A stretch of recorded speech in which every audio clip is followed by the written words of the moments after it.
ہمیں اپنی مسجدوں کو آباد کرنے کی ضرورت ہے۔ حدیث میں ہے کہ جس گاؤں کی مسجد ویران ہوتی ہے وہ مسجد اللہ سے فریاد کرتی ہے، اے اللہ انہوں نے تیرے گھر کو ویران کیا، اللہ تو ان کے گھروں کو ویران کر دے، تو ان کی بستیوں کو ویران کر دے۔ یہ بڑی فکر کی بات ہے۔ فجر کی نماز کے اندر میں ہمارا مسلمان سوتا رہتا ہے، کیوں؟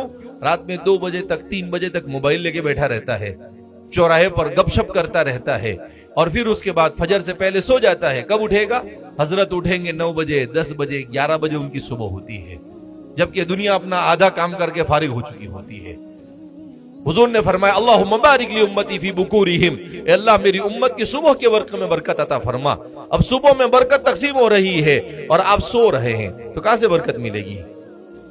لہذا اس بنا پر بالکل اسلام کو سیکھ کر اس کے مطابق، اس کے طریقے کے مطابق اپنے آپ کو ڈھالنے کی کیا کرے؟ کوشش کرے۔